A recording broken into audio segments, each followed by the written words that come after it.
আল্লাহর নবী জনাব মুহাম্মদ রাসূলুল্লাহ সাল্লাল্লাহু আলাইহি ওয়াসাল্লাম ডাক দিয়ে বললেন, রে উকবা ইবনে আবি মুঈত, তুমি শুনে নাও, আমি মুসলমানদের নেতা, আমি কোনোদিন কোনো বেধর্মের বাড়িতে খানা গ্রহণ করতে পারি না। উকবা ইবনে আবি মুঈত মনে মনে ভাবলেন, আল্লাহর নবী যদি আজকে আমার বাড়ির এই অনুষ্ঠান থেকে চলে যায়, মান সম্মান নষ্ট হয়ে যাবে, পেস্টি সাম্পার হয়ে যাবে।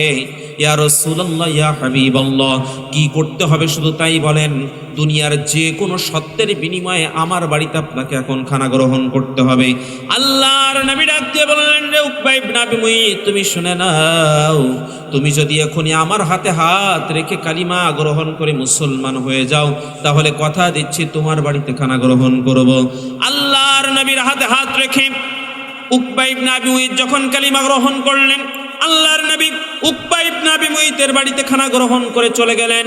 এই উকবা ইবনে আবি মুঈতের কালিমা গ্রহণ করে মুসলমান হওয়ার কথা মুহূর্তের ভিতরে মক্কার অলিতে গলিতে যখন প্রচার হয়ে গেল, প্রসার হয়ে গেল, ভাইরাল হয়ে গেল, আল্লাহর নবীর হাতে হাত রেখে কালিমা গ্রহণ করার কথা, উকবা ইবনে আবি মুঈতের ঈমান আনার কথা যখন মক্কার অলিতে গলিতে যখন পৌঁছে গেল, উকবা ইবনে আবি মুঈতের একেবারে কাছের অন্তরঙ্গ বন্ধু ছিলেন, তার নাম হচ্ছে উবাই ইবনে খলফ, ইসলামের কঠোর দুশমন। তার কানের ভিতরে যখন আওয়াজ পৌঁছে গেলেন, কাল বিলম্ব করলেন না, ছুটতে ছুটতে উকবা ইবনে আবি মুঈতের কাছে চলে গেলেন। ডাক দিয়ে বললেন, রে বন্ধু, শুনলাম বাপদাদার ধর্মের মুখে লাথি মেরে তুমি নাকি মুহাম্মাদের ধর্ম গ্রহণ করেছো। উকবা ইবনে আবি মুঈত বললেন, ওই সময় যদি আমি কালিমা গ্রহণ না করতাম, মুহাম্মদ আমার বাড়িতে খানা গ্রহণ করতো না, আমার মান সম্মান পেস্টি সাম্পার হয়ে যেত, সব ধ্বংস হয়ে যেত। উবাই ইবনে খলফ ডাক দিয়ে বললেন, রে বন্ধু, আমার হাতের ভিতরে যে লাংটা তরবারি দেখতেছো, হয় তুমি মুহাম্মাদের ধর্ম ছেড়ে দিবা, না হয় আমার হাতের ভিতরে যে তরবারিখানা দেখতেছো, এই তরবারি দিয়া এখনই তোমার দেহ থেকে কল্লাটা আলাদা করে দেওয়া হবে। উকবা ইবনে আবি মুঈত নিজের জান বাঁচানোর তাগিদে বললেন, ঠিক আছে বন্ধু, আমি বাপদাদার ধর্মের দিকে পুনরায় চলে আসলাম, মুহাম্মাদের ধর্ম ছেড়ে দিয়ে দিলাম। উবাই ইবনে খলফ ডাক দিয়ে বললেন, মুখের কথায় বিশ্বাস করি না, প্রমাণ দিতে হবে। কি প্রমাণ চাও গো বন্ধু? যাও যাও যাও, মুহাম্মাদের সামনে চলে যাও, মুহাম্মাদের সামনে দাঁড়িয়ে যদি মুহাম্মাদের চেহারার দিকে একটাবার তুমি থুতু ছিটাই দিতে পারো, মুহাম্মদকে অপমান করতে পারো, তাহলেই বুঝে নেব তুমি মুহাম্মাদের ধর্ম ছেড়ে দিয়ে দিয়েছো। উকবা ইবনে আবি মুঈত শুধুমাত্র নিজের জান বাঁচানোর তাগিদে আর শুধুমাত্র নিজের বন্ধুর সম্মান রক্ষার্থে সে ছুটতে ছুটতে আল্লাহর নবীর সামনে চলে গেলেন। আল্লাহর নবীর সামনে দাঁড়িয়ে আল্লাহর নবীর চেহারা মুবারকের দিকে এই উকবা ইবনে আবি মুঈত থুতু ছিটাই দিয়েছেন। আল্লাহর নবীর চেহারা মুবারকের দিকে উকবা ইবনে আবি মুঈত থুতু ছিটাই দিয়েছেন। আল্লাহর নবীর এত সুন্দর চেহারা ছিল, এত সুন্দর চেহারা ছিল, হাদিস শরীফের ভিতরে চলে আসছে। আম্মা জান আয়েশা সিদ্দিকা রাদিয়াল্লাহু তাআলা আনহা তিনি হাদিসখানা বর্ণনা করেছেন। তিনি বলেন, মক্কার রমণীরা একবার আমার কাছে প্রশ্ন করলেন, ইয়া আম্মা জান আয়েশা সিদ্দিকা রাদিয়াল্লাহু তাআলা আনহা, আমাদের নবীর চেহারার বর্ণনাটা একটাবার দিয়া দেন। আম্মা জান আয়েশা সিদ্দিকা রাদিয়াল্লাহু তাআলা আনহা ডাক দিয়ে বললেন, ও মক্কার রমণীরা, তোমরা শুনে নাও, ওই মিশরের জমিনে ইউসুফ আলাইহিস সালাতু ওয়াস সালামের চেহারা দেখে ওই মিশরের রমণীরা মালটা কাটা বাদ দিয়ে নিজেদের আঙ্গুলগুলা কেটে ফেলে দিয়েছিল। ওই মিশরের রমণীরা যদি আমার দো জাহানের কান্ডারি রাহমাতুল লিল আলামিন নবীর চেহারাটা একবারে দেখতো, হাত কাটতো না রে, হাত কাটতো না, কলিজা কেটে ফেলে দিত, একবারের জন্য টের পেত না। এত সুন্দর চেহারা ছিল আপনার আমার নবীর। সেই নবীর চেহারা মুবারকের দিকে জাহান্নামের কীট উকবা ইবনে আবি মুঈত থুতু ছিটাই দিয়েছেন। আল্লাহর নবী আস্তে করে মুখের ভিতর থেকে থুতুগুলা মুছতেছেন আর ডাক দিয়ে বলতেছেন, উকবা ইবনে আবি মুঈত, আজকে কি মনে করতেছিস সেই মক্কা নগরীর নেতৃত্ব, কর্তৃত্ব, ক্ষমতা পাওয়ার সব কিছু আজকে তোদের হাতে বলে আজকে তুই আমাকে একাকী অবস্থায় পেয়ে আমার উপরে জুলুম আর নির্যাতনের স্টিম রোলার চালালি।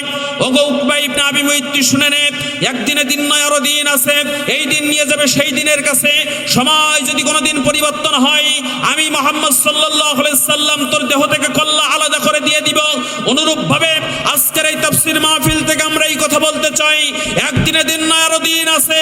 সময় যদি কোনোদিন পরিবর্তন হয়, 17 বছর ক্ষমতার মস্তদে থেকে যারা নৃশংসভাবে জুলুম আর নির্যাতনের স্টিম রোলার চালিয়েছে এই বাংলার পার্লামেন্টে, প্রতিটা রক্তের ফোঁটার বিনিময়ে জবাব ওই সমস্ত ফ্যাসিস্ট জালেমদেরকে নেওয়া হবে। কতক্ষণ ঠিক কিনা?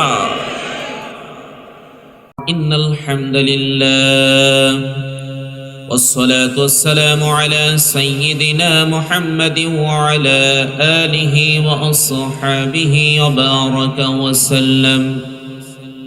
وبارك وسلم تسليما كثيرا. سبحانك لا علم لنا إلا ما علمتنا إنك أنت العليم الحكيم. رب اشرح لي صدري ويسر لي أمري واحلل عقدة من لساني يفقه قولي. ربي زدني علما. رب يسر ولا تعسر وتمم علينا بالخير.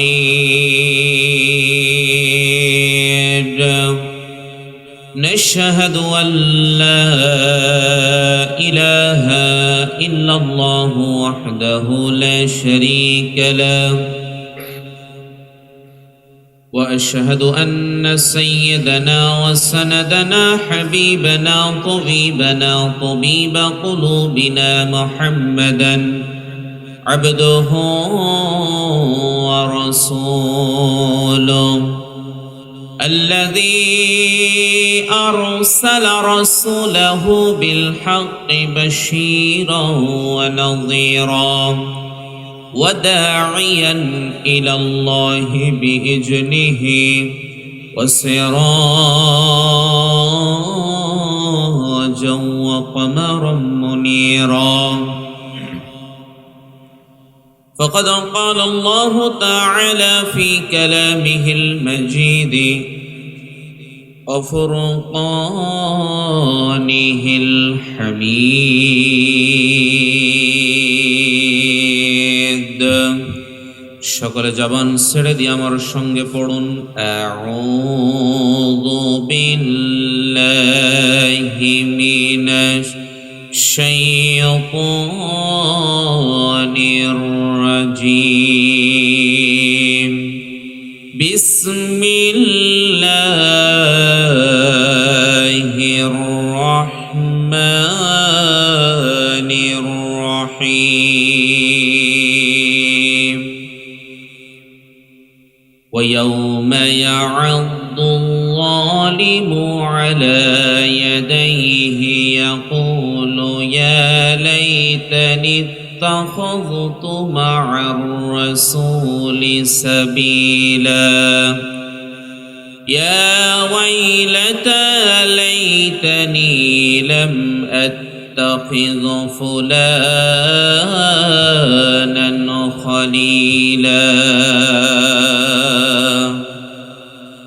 صدقت يا رب العالمين.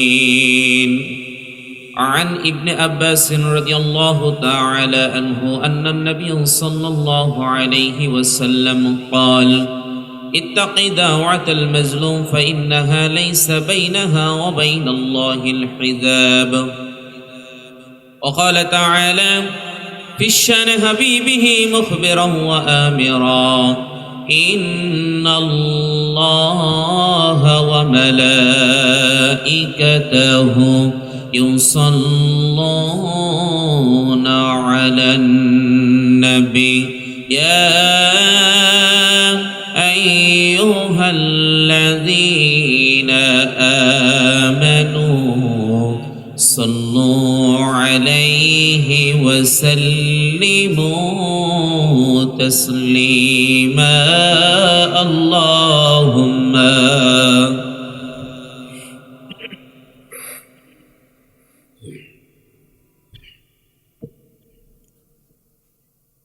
وعلى آل سيدنا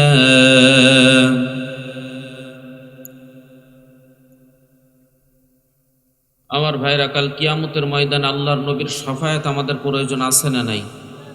আল্লাহর নবীর শাফায়াত লাগবে না কিয়ামতের ময়দানে, এমন গাদ্দারি করে জান্নাতে যেতে পারবেন কে কে? একটু হাত উঁচু করেন তো। কি পারা যাবে? তাহলে আল্লাহর নবীকে একটু সন্তুষ্ট করা প্রয়োজন আছে না নেই? বিশ্ব নবী সাল্লাল্লাহু আলাইহি সাল্লাম হাদিস শরীফের ভিতরে বলেন, যে ব্যক্তি দুনিয়ার যে প্রান্ত থেকে আজকে বিশ্বাস করেন কোরআন সাক্ষী, কোরআন হাতে, আল্লাহর নবীর হাদিসের ভিতরে আসছে, নবী করিম সাল্লাল্লাহু আলাইহি ওয়াসাল্লাম বলেছেন, শুধু তাই নয়, আল্লাহ পাক রব্বুল আলামিন বলেছেন, ইন্নাল্লাহা ওয়া মালাইকাতাহু ইউসাল্লুনা আলান নবী, ইন্নাল্লাহা, নিশ্চয় আল্লাহ, ওয়া মালাইকাতাহু, এবং ফেরেশতারা, ইউসাল্লুনা আলান নবী, আমার নবীর উপরে দুরূদ পেশ করে। ইয়া আইয়ুহাল্লাযিনা আমানু, হে দুনিয়ার ঈমানদারেরা, সল্লু আলাইহি ওয়া সাল্লিমু তাসলিমা, তোমরাও আমার নবীর উপরে দুরূদ শরীফ পেশ করো। বিশ্ব নবী সাল্লাল্লাহু আলাইহি সাল্লাম বলেছেন, দুনিয়ার যে প্রান্ত থেকে বিশ্বাস করেন, আজকের সৈয়দপুর ভাটরা এই স্বতন্ত্র ইফতেদায়ী মাদ্রাসা ময়দান থেকে আল্লাহর নবীর শানে আপনি দুরূদ শরীফ পেশ করবেন, আল্লাহর ফেরেশতারা, আপনার নাম আব্দুর রহমান, আব্দুল করিম, আব্দুল সাত্তার, আব্দুল খালেক হতে পারে, আল্লাহর ফেরেশতারা আপনার নাম নিয়ে নিয়ে সোনার মদিনায় আল্লাহর নবীর রওজা মুবারকে এই দুরূদ শরীফটা পৌঁছে দিবেন। তাহলে দুরূদ একটু পেশ করার দরকার আছে না নাই? পারা যাবে ইনশাআল্লাহ। একটু কষ্ট দেই প্রিয় ভাইরা, আপনাদের লাভের জন্য, আমাদের লাভের জন্য একটু কষ্ট দেই, একটু জবান ছেড়ে দিয়ে পড়ি, আল্লাহুম্মা সাল্লি আলা সাইয়্যিদিনা মাওলানা মুহাম্মদ।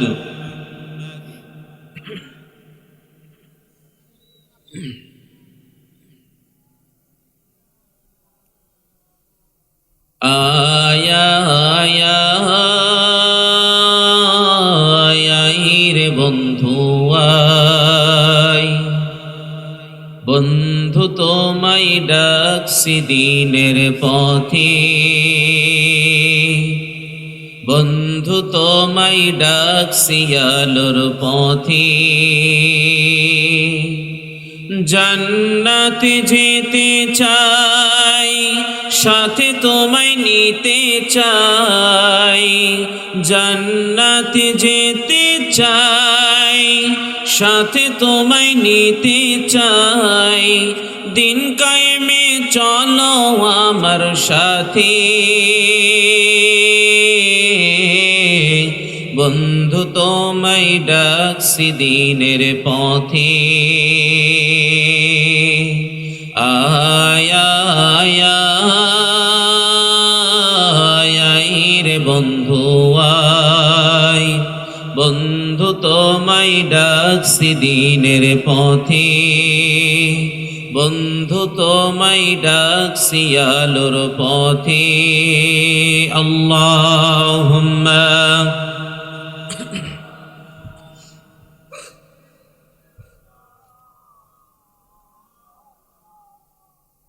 وعلى آل سيدنا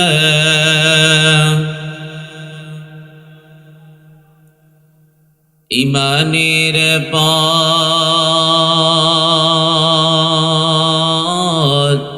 কাটাই ভরা, ফুল বিছানো নয়, ইমানের পথ কাটাই ভরা, ফুল বিছানো নয়, এ পথে তাই বদর উহুদ, বালাকোট কারবালা পাড়ি দিতে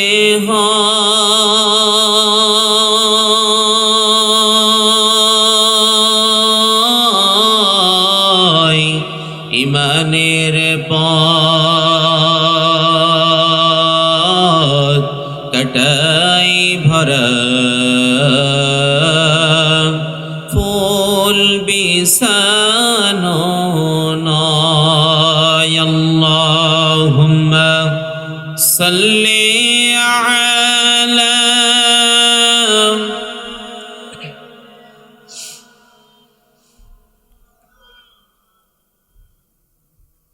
وعلى آل سيدنا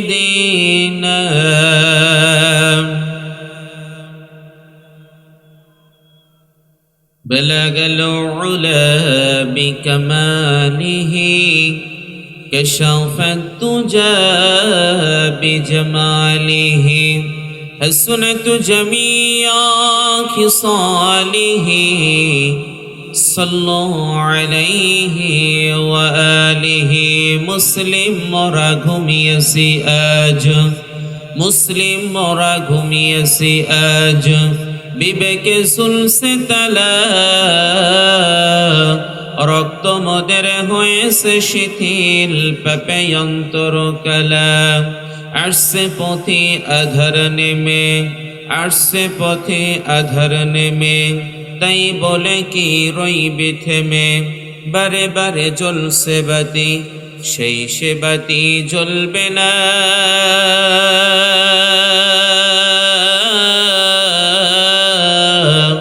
তাই বলে তো ভীরুর মতো বসে থাকা চলবে না কই রে খালিদ কই রে ওমর এসেছে নতুন বদর কোথা সে দিক বিজয়ী নবীন মুজাহিদ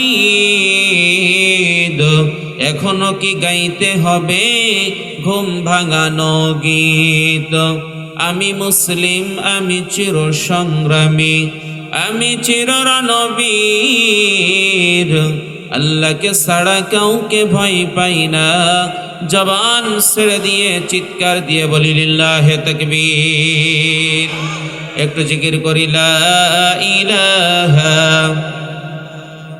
সম্ভব হলে আর একটু জোরে সোরে মহব্বতের সাথে লা ইলাহা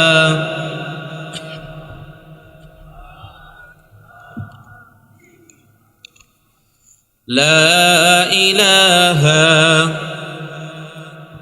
লা ইলাহা ইল্লাল্লাহু মুহাম্মাদুর রাসূলুল্লাহ সাল্লাল্লাহু আলাইহি ওয়াসাল্লাম। আলহামদুলিল্লাহ, বাংলাদেশের ঐতিহ্যবাহী জেলা বগুড়া জেলা সৈয়দপুর ভাটরা স্বতন্ত্র ইবতিদায়ী মাদ্রাসার উদ্যোগে এলাকাবাসী কর্তৃক আয়োজিত ঐতিহাসিক 18তম তাফসীরুল কোরআন মাহফিলের সম্মানিত শ্রদ্ধাভাজন সভাপতি নান্দুড়া ফাজিল মাদ্রাসার সম্মানিত সহকারী অধ্যাপক জনাব মোহাম্মদ আরিফ উদ্দিন সাহেব আল্লাহ পাক রব্বুল আলামিন কোরআনুল কারীমের মাহফিলের সভাপতিত্বের বরকতে কাল বিপর্যস্ত কঠিন মুসিবতে আল্লাহ পাক রব্বুল আলামিন যেন আরশে মহল্লার মেহমান হিসেবে কবুল মঞ্জুর করে নেন, সবাই বলছি আল্লাহুম্মা আমিন। আজকের মাহফিলের সহসভাপতিত্ব করছেন হাফেজ মাওলানা মোহাম্মদ সাইদুর রহমান সাহেব। আজকের মাহফিলের সম্মানিত প্রধান অতিথি অধ্যক্ষ মীর শাহ আলম সাহেব, বিশিষ্ট সমাজসেবক এবং সভাপতি শিবগঞ্জ উপজেলা বিএনপি। বিশেষ অতিথি হিসাবে আছেন জনাব মোহাম্মদ মোকাররম হোসেন মন্ডল সাহেব, আরও আছেন জনাব মোহাম্মদ এস.এ. জাহিদ সরকার সাহেব সহ আমার আগে আলোচনা করে ধন্য করেছেন পতিত যশা আলেমে দ্বীন হযরতুল্লাহ হযরত মাওলানা মোহাম্মদ আইয়ুব আলী আনসারী সাহেব, হযরত উলামায়ে কিরাম, সামনে উপবিষ্ট দিনদার ইমানদার খোদাভীরু পরহেজগার মুত্তাকি মুসলমান ভাই এবং বাবাজিরা, পদ্মার অন্তরালে অবস্থানরত সর্বগুণে গুণান্বিত আমার প্রাণ প্রিয় অবলা সরলা মা এবং বোনেরা, গভীর নিশিত অন্তরের গহীন কন্দর থেকে জানাই আপনাদের জ্ঞাতার্থে উষ্ণ মোবারকবাদ সালাম। আসসালামু আলাইকুম ওয়া রাহমাতুল্লাহি ওয়া বারাকাতুহু। আলোচনার সূচনায় জানতে চাচ্ছি আপনারা কেমন আছেন? আমাদের ভালো রাখেন কে? মাঝে মধ্যে বিপদ আপদ বালা মুসিবত দিয়ে পরীক্ষা করেন কে? কণ্ঠ দিয়েছেন কে? কণ্ঠ ছিনিয়ে নেওয়ার মালিক কে? মুহূর্তের ভিতরে আপনাকে আমাকে বাক প্রতিবন্ধী বানায় দিতে পারেন কে?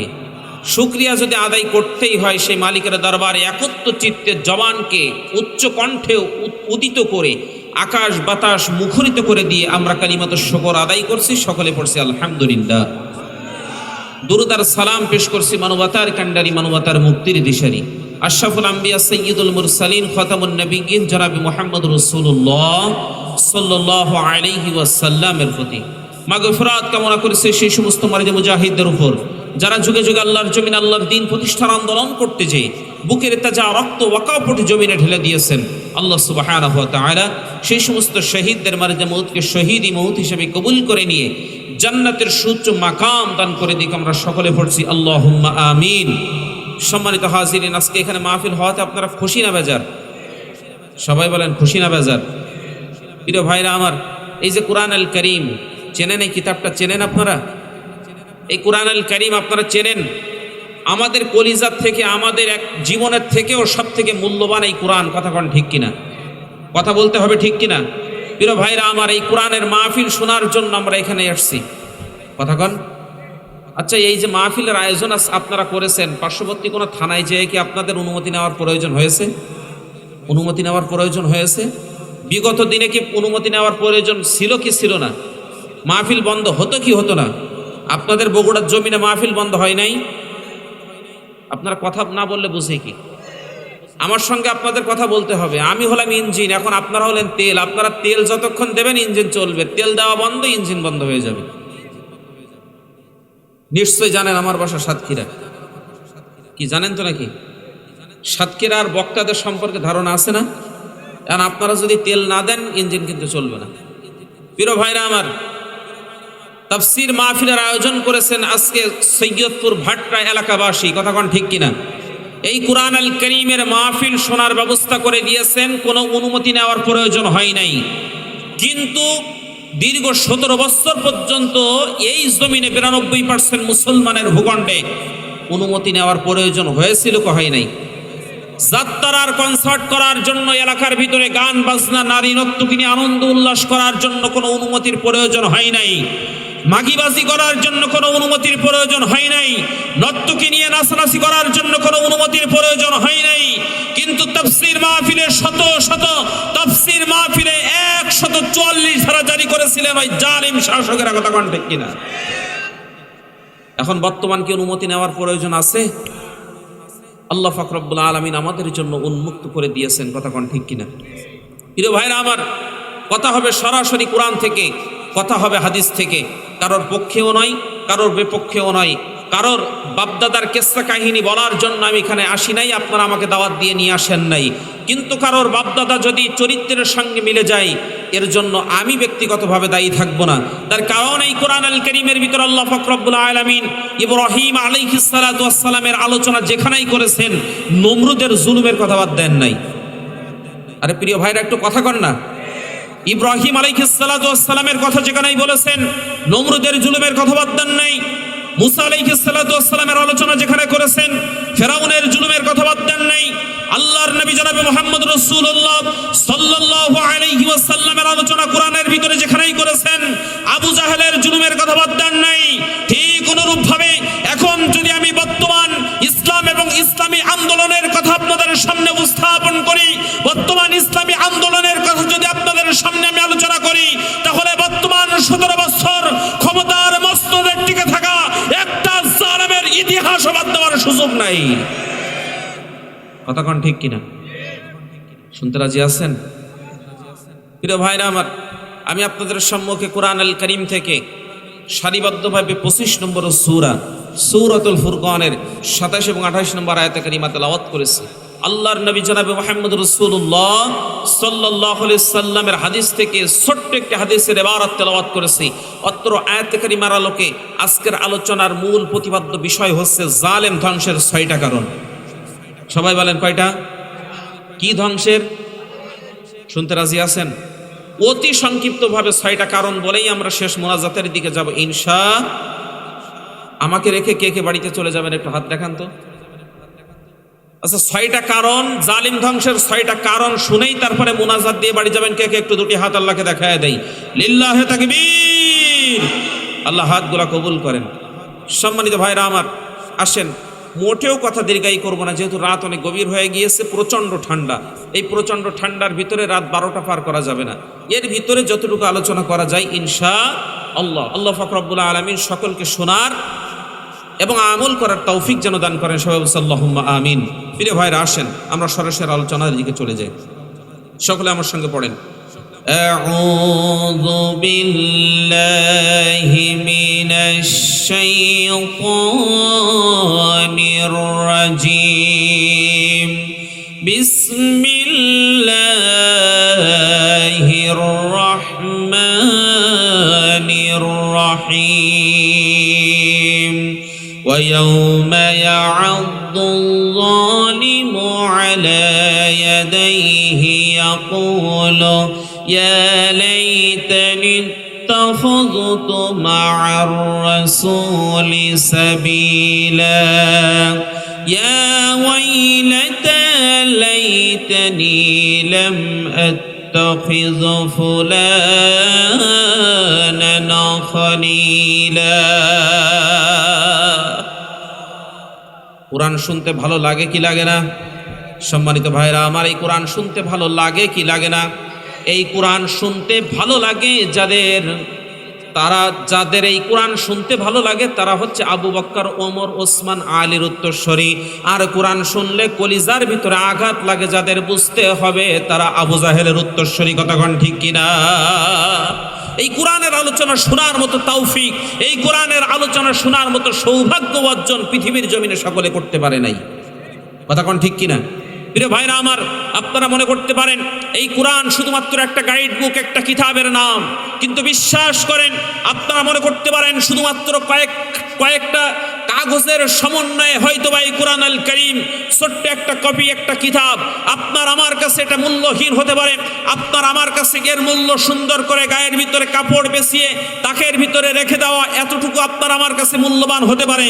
কিন্তু বিশ্বাস করলে আপনারা বিশ্বাস করবেন কিনা জানি না, আপনারা নিজের চোখে হয়তো বা সোশ্যাল মিডিয়ায় দেখেছেন মুসলমানদের কলিজার ভিতরে রক্তক্ষরণ করার জন্য পৃথিবীর রাম এবং বামগুলা উঠে পড়ে এই কোরআনের বিরুদ্ধে তারা যুগে যুগে ষড়যন্ত্র করেছে। কথা কোন ঠিক কিনা? তারা এমনও করেছে যে এই কোরআন আল কারীমের কপিগুলা ছিঁড়ে ছিঁড়ে ডাস্টবিনের ভিতরে নিক্ষেপ করে দিয়েছে।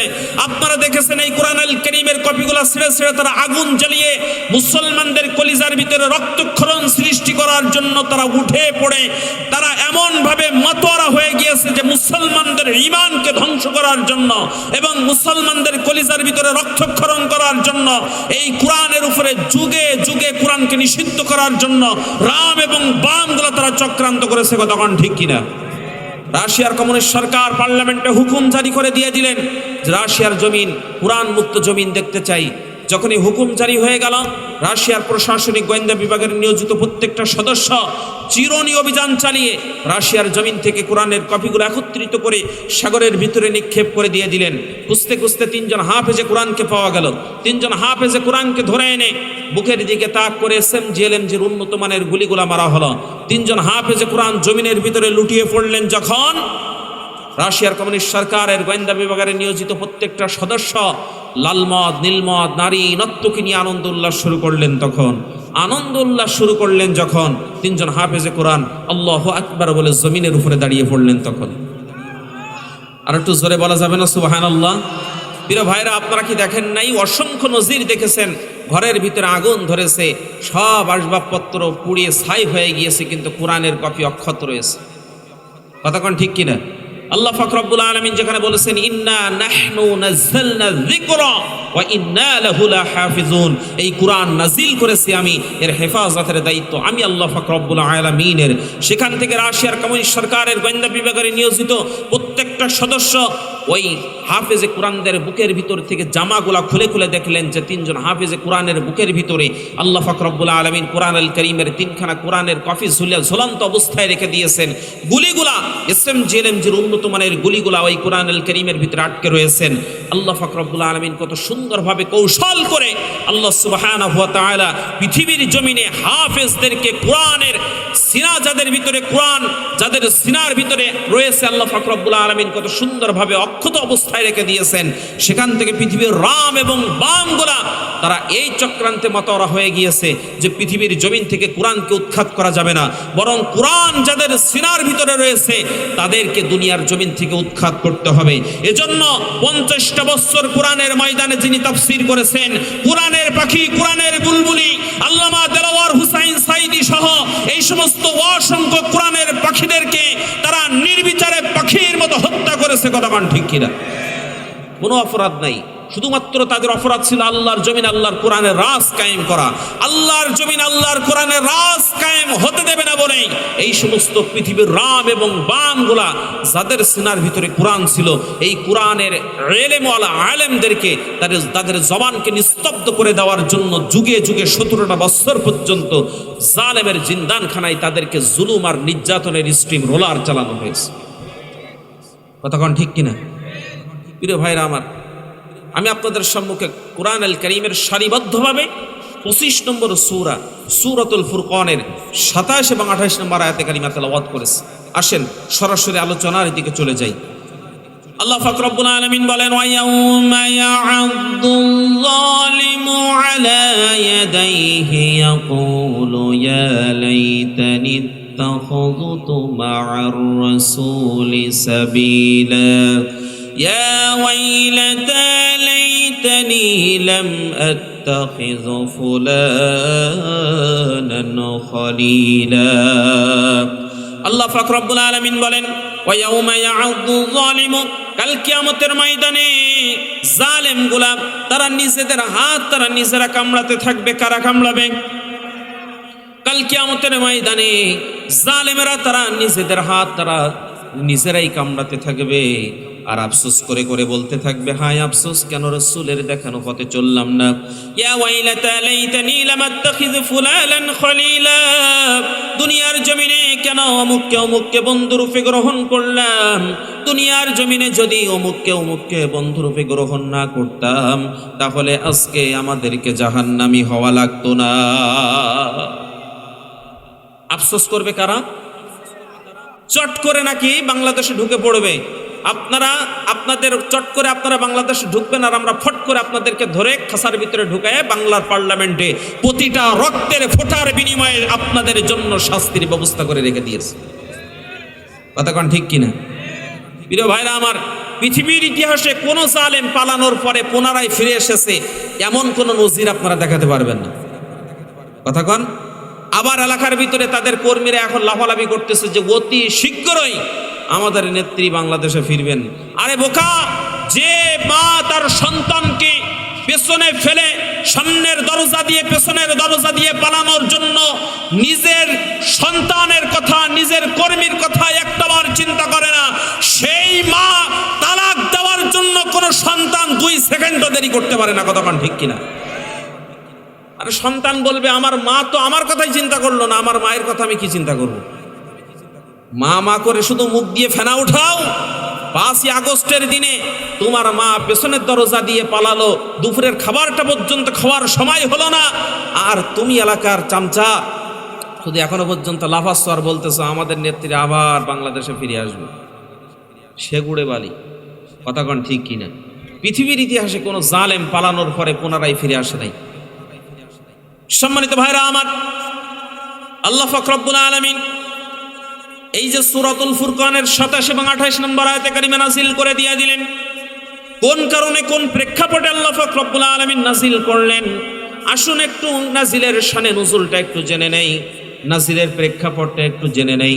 তাফসিরে মাসারি আল্লামা কাজী সানাউল্লাহ ফানিফতি রাহমাতুল্লাহ আলাইহি বিশাল বড় তাফসীর গ্রন্থ তিনি রচনা করেছেন, লিখেছেন। তিনি তাফসীর করার সময় অত্র আয়াতে কারিমার আলোকে বিশাল বড় তাফসীর তিনি করেছেন। সংক্ষিপ্ত পরিসরে আপনাদের বোঝানোর সাথে বলতেছি। তাফসিরে মাসারি আল্লামা কাজী সানাউল্লাহ ফানিফতি রাহমাতুল্লাহ আলাইহি তিনি বর্ণনা করেন সূরাতুল ফুরকানের 27 এবং 28 নম্বর আয়াতে কারিমা দুইটা আল্লাহ পাক রব্বুল আলামিনের আল্লাহ রাসূল সাল্লাল্লাহু আলাইহি ওয়াসাল্লামের মক্কি জিন্দেগিতে নাজিল করা হয়েছে। মক্কার জিন্দেগিতে মক্কার সম্ভ্রান্ত পরিবারের সন্তান উকবা ইবনে আবি মুঈত, টাকা পয়সার অভাব নাই। মনে মনে ভাবলেন টাকা পয়সা অর্থ সম্পদ তো কম নাই, কিন্তু সমাজের ভিতরে যশ খ্যাতি নাই। সমাজের ভিতরে যশ খ্যাতি বৃদ্ধি করার জন্য, সম্মান বৃদ্ধি করার জন্য এই মক্কা নগরীর সম্মানীয় এবং সম্ভ্রান্ত শ্রেণীর মানুষদেরকে একটা সাজের জন্য আমার বাড়িতে আমি দাওয়াত দিতে চাই, ইনভাইট করতে চাই। দাওয়াত দিয়ে দিলেন। দাওয়াতের প্রথম লিস্টে একেবারে প্রধান অতিথি করে আপনার আমার নবী জনাবে মুহাম্মদ রাসূলুল্লাহ সাল্লাল্লাহু আলাইহি ওয়াসাল্লামকে দাওয়াত দেওয়া হলো। আল্লাহর নবী রাহমাতুল লিল আলামিন নবী জনাবে মুহাম্মদ রাসূলুল্লাহ সাল্লাল্লাহু আলাইহি ওয়াসাল্লাম যখন উকবা ইবনে আবি মুইতের বাড়িতে চলে আসছেন, আল্লাহর নবীর সামনে খানা পরিবেশন করা হলো।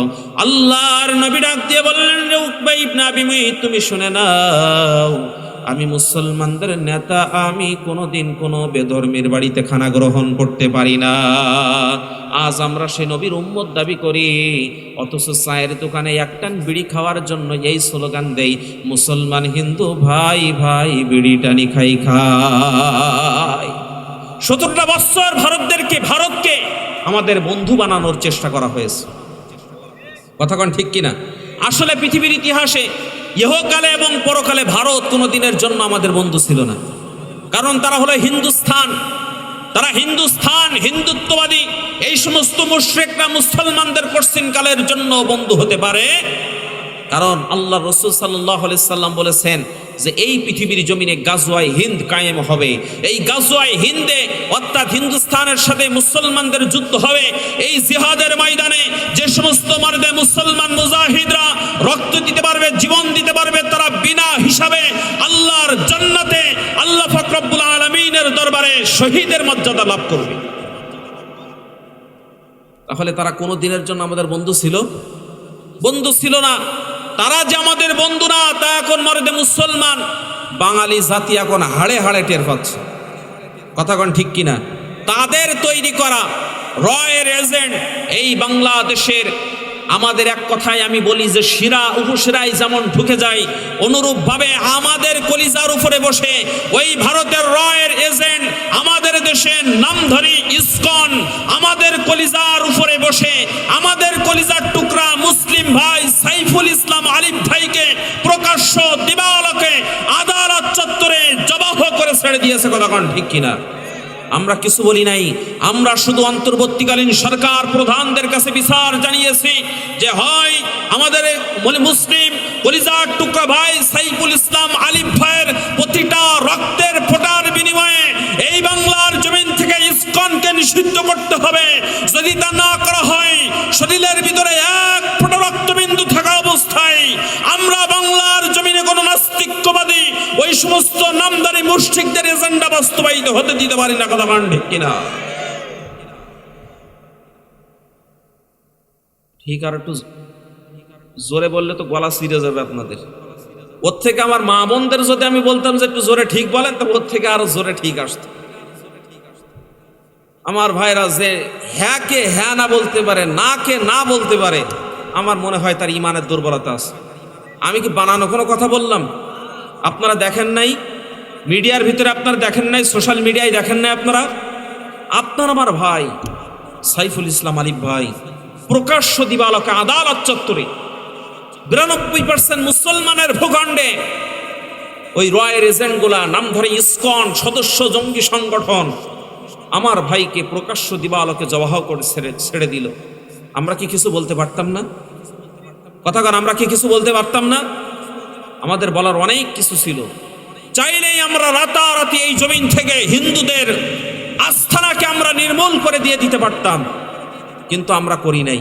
আমরা নজির দেখিয়েছি 5ই আগস্টের পর থেকে আমাদের মাদ্রাসার ছাত্রগুলা হিন্দুদের মন্দিরগুলা পাহারা দিয়েছে। কথা কোন ঠিক কিনা? সংখ্যালঘু করেন ওই ভারতের জমিনে ওই দালাল মিডিয়াগুলা লাফালাফি করে আমাদের ভিতরের একতাকে নষ্ট করার জন্য পাইতারা চালায়। আপনারা দেখেছেন অন্তর্বর্তীকালীন সরকারের প্রধান উপদেষ্টা ডক্টর ইউনূস সাহেব, তিনি সকল ধর্মযাজকদেরকে তিনি গণভবনে ইনভাইট করেছিলেন, দাওয়াত দিয়েছিলেন। তারা প্রত্যেকে এক বক্তব্য দিয়েছে যে ধর্ম, বর্ণ, জাত এবং গোষ্ঠীর ক্ষেত্রে আমরা সকলে এক। আমাদের দেশ রক্ষার জন্য যা করতে হয় করব, কিন্তু ভিনদেশী কোনো এজেন্ডা এই জমিনের ভিতরে আমরা বাস্তবায়িত হতে দেব। প্রিয় ভাইরা আমার, ভারতের জমিনে শুধু উস্কানি বক্তব্য দেওয়া হচ্ছে। দালাল মিডিয়াগুলা এই পাইতারা চালাচ্ছে যে আমাদের দেশে সংখ্যালঘুদের নির্যাতন করা হয়। আমি বলি মায়ের কোলে যেমন সন্তান নিরাপদ থাকে, আমাদের দেশে অন্যান্য ধর্ম অবলম্বীরা ঠিক মায়ের কোলে সন্তান যেমন নিরাপদ থাকে এমনভাবে নিরাপদে অবস্থান করতেছে। কথা কোন ঠিক কিনা? কোনো কষ্ট নাই, কোনো দুঃখ নাই, কোনো জ্বালা নাই, কোনো কষ্ট নাই। অথচ যারা ফেনা উঠাই ফেলতেছে তারাই সেই দেশে দেখেন যে আমাদের মসজিদগুলো আগুন ধরিয়ে দিচ্ছে, মসজিদের সামনে ঢোল পেটানো হচ্ছে, বাদ্যযন্ত্র পেটানো হচ্ছে। আপনারা দেখেছেন আমাদের মসজিদ 400 বছরের পুরনো বাবরি মসজিদকে ভেঙে সেখানে রাম মন্দির তৈরি করা হয়েছে। কথা কোন ঠিক কিনা? আমাদের কলিজার ভিতরে রক্তক্ষরণ হচ্ছে, কিন্তু আমাদের দেশে সংখ্যালঘুদেরকে আমরা জামাই আদর করে রেখে দিয়েছি, তাদের উপরে চুল পরিমাণ নির্যাতন আমরা করতে পারি? সম্মানিত ভাইরা আমার, আল্লাহর নবী জনাব মুহাম্মদ রাসূলুল্লাহ সাল্লাল্লাহু আলাইহি ওয়াসাল্লাম ডাক দিয়ে বললেন, রে উকবা ইবনে আবি মুঈত, তুমি শুনে নাও, আমি মুসলমানদের নেতা, আমি কোনোদিন কোনো বেধর্মের বাড়িতে খানা গ্রহণ করতে পারি না। উকবা ইবনে আবি মুঈত মনে মনে ভাবলেন, আল্লাহর নবী যদি আজকে আমার বাড়ির এই অনুষ্ঠান থেকে চলে যায়, মান সম্মান নষ্ট হয়ে যাবে, পেস্টিসাম্পার হয়ে যাবে। ইয়া রাসূলুল্লাহ, ইয়া হাবিবাল্লাহ, কি করতে হবে শুধু তাই বলেন। দুনিয়ার যে কোনো সত্যের বিনিময়ে আমার বাড়িতে আপনাকে এখন খানা গ্রহণ করতে হবে।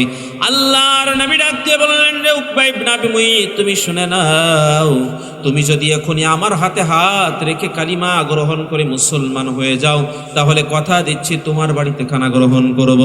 আল্লাহর নবীর হাতে হাত রেখে উকবা ইবনে আবি মুঈত যখন কালিমা গ্রহণ করলেন, আল্লাহর নবী উকবা ইবনে আবি মুঈতের বাড়িতে খানা গ্রহণ করে চলে গেলেন। এই উকবা ইবনে আবি মুঈতের কালিমা গ্রহণ করে মুসলমান হওয়ার কথা মুহূর্তের ভিতরে মক্কার অলিতে গলিতে যখন প্রচার হয়ে গেল, প্রসার হয়ে গেল, ভাইরাল হয়ে গেল, আল্লাহর নবীর হাতে হাত রেখে কালিমা গ্রহণ করার কথা, উকবা ইবনে আবি মুঈতের ঈমান আনার কথা যখন মক্কার অলিতে গলিতে যখন পৌঁছে গেল, উকবা ইবনে আবি মুঈতের একেবারে কাছের অন্তরঙ্গ বন্ধু ছিলেন, তার নাম হচ্ছে উবাই ইবনে খলফ, ইসলামের কঠোর দুশমন। তার কানের ভিতরে যখন আওয়াজ পৌঁছে গেলেন, কাল বিলম্ব করলেন না, ছুটতে ছুটতে উকবা ইবনে আবি মুঈতের কাছে চলে গেলেন। ডাক দিয়ে বললেন, রে বন্ধু, শুনলাম বাপদাদার ধর্মের মুখে লাথি মেরে তুমি নাকি মুহাম্মাদের ধর্ম গ্রহণ করেছো।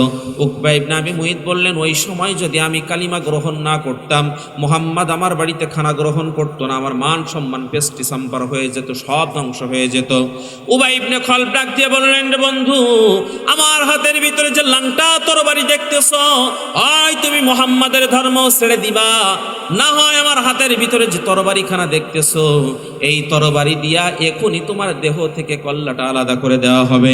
উকবা ইবনে আবি মুঈত নিজের জান বাঁচানোর তাগিদে বললেন, ঠিক আছে বন্ধু, আমি বাপদাদার ধর্মের দিকে পুনরায় চলে আসলাম, মুহাম্মাদের ধর্ম ছেড়ে দিয়ে দিলাম। উবাই ইবনে খলফ ডাক দিয়ে বললেন, মুখের কথাই বিশ্বাস করি না, প্রমাণ দিতে হবে। কি প্রমাণ চাও গো বন্ধু? যাও যাও যাও, মুহাম্মাদের সামনে চলে যাও, মুহাম্মাদের সামনে দাঁড়িয়ে যদি মুহাম্মাদের চেহারার দিকে একটাবার তুমি থুতু ছিটাই দিতে পারো, মুহাম্মাদকে অপমান করতে পারো, তাহলেই বুঝে নেব তুমি মুহাম্মাদের ধর্ম ছেড়ে দিয়ে দিয়েছো। উকবা ইবনে আবি মুঈত শুধুমাত্র নিজের জান বাঁচানোর তাগিদে আর শুধুমাত্র নিজের বন্ধুর সম্মান রক্ষার্থে সে ছুটতে ছুটতে আল্লাহর নবীর সামনে চলে গেলেন। আল্লাহর নবীর সামনে দাঁড়িয়ে আল্লাহর নবীর চেহারা মুবারকের দিকে এই উকবা ইবনে আবি মুঈত থুতু ছিটাই দিয়েছেন।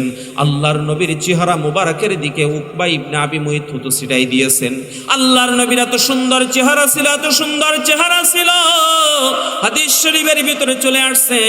আম্মা জান আয়েশা সিদ্দিকা রাদিয়াল্লাহু তাআলা আনহা তিনি হাদিসখানা বর্ণনা করেছেন। তিনি বলেন, মক্কার রমণীরা একবার আমার কাছে প্রশ্ন করলেন, ইয়া আম্মা জান আয়েশা সিদ্দিকা রাদিয়াল্লাহু তাআলা আনহা, আমাদের নবীর চেহারার বর্ণনাটা একটাবার দিয়া দেন।